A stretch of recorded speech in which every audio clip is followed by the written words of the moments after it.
originally known to its inhabitants as Rakmu, is a historical and archaeological city in southern Jordan. It is believed to have been settled as early as 9000 BC. This historical place lies on the slope of Jabal AL-Madbah, in a basin among the mountains which form the eastern flank of the Araba Valley that runs from the Dead Sea to the Gulf of Aqaba. The city is accessed through a 1.2 km long, 0.75 miles, gorge called the Sikh, which leads directly to the Khazna, meaning treasury.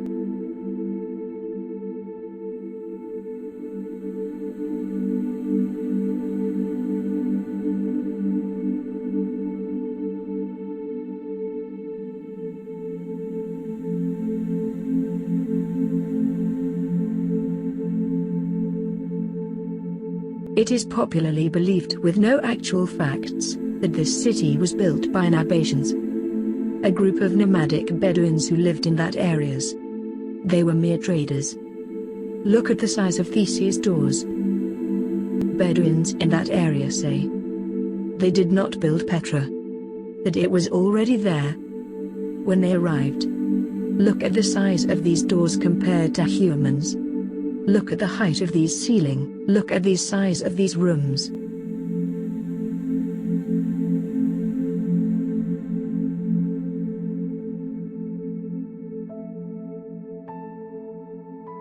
Bedouins who live on minimalistic resources. They would not build monuments with such grand scale, with such huge stores and rooms, when their main survival was to get enough water and stay away from the sun. Just enough to survive in a desert. Somebody needed such huge entrances to enter, such huge rooms to live in. This place was not built by Nabateans or humans. This place was built by beings of great height. Is it not a basic nature of any creature, be it an ant or a human being, that we build our place of residence according to our size of our body? Does an ant need a palace to stay? Does a human being need such high ceiling and doors?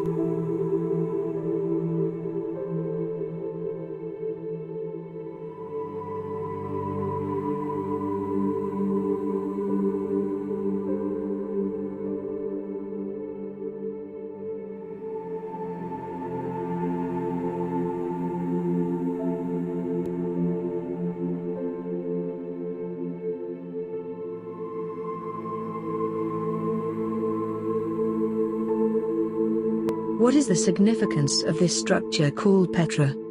Who built it? When did they build it? Why did they build it? Who lived there? What happened to these people? Where are they now? This magnificent city was built by a son for his loving mother.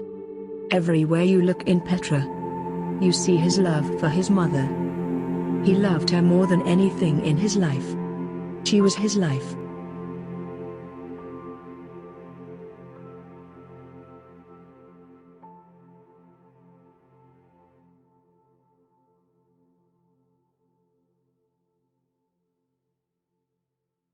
She was a great lady. Ninmu aka Rohini in Indian mythology. She was personification of love. She was a mother to a great warrior prince who lives even today. In fact, she the actual mother of all mankind. She was a princess of great beauty. She was a brilliant scientist next to none. She was brilliant than her brother Enki. She was a great lady unlike this world or creation will ever see.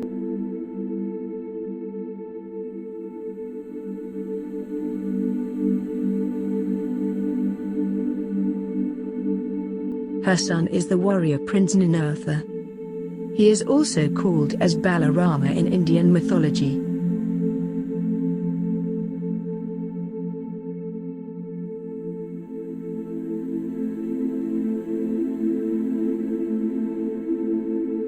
When Enlil and Enki and their siblings were constantly bickering and fighting over territories on earth for peace to prevail, Ninmah the peacemaker said, "The habitable lands to the east should belong to Enlil.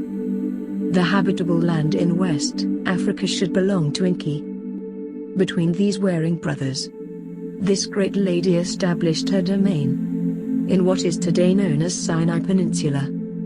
It was a region of peace and belonged to Anunnaki. This region in ancient times was called Tilmun. In this mountainous south abode for his mother Ninmah her son Ninruta built. This was a region of peace, a Switzerland so to speak in ancient times, where warring parties could come to negotiate peace, where one could get refuge from enemies, where one could recuperate and recover.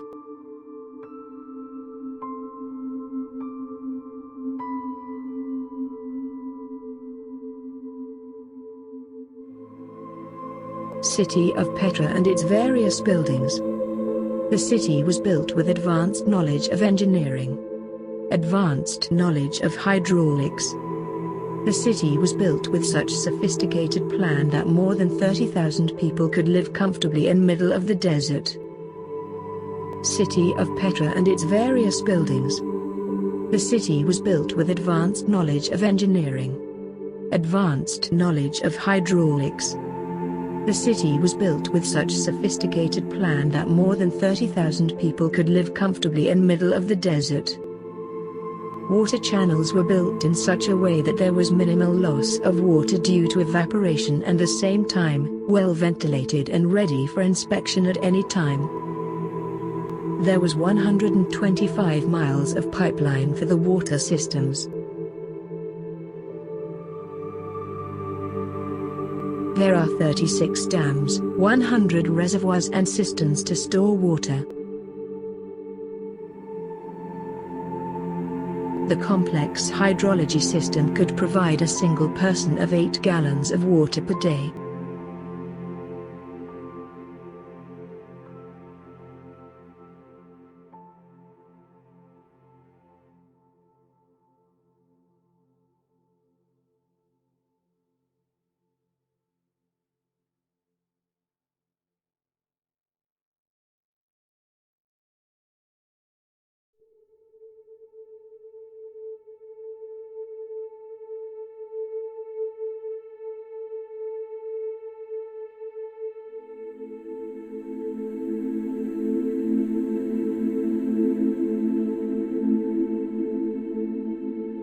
Now you know why this is called treasury.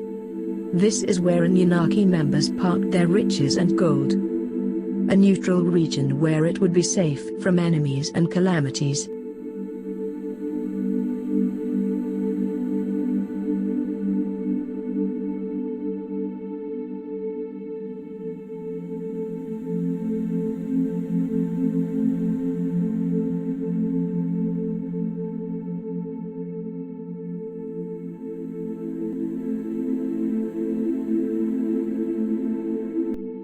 Our Earth is endlessly in turmoil from one war after another.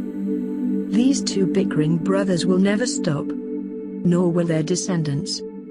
We humans are just pawns in their game. They will not stop until there is a last person left on Earth. For that matter, they will not stop until the Earth is left.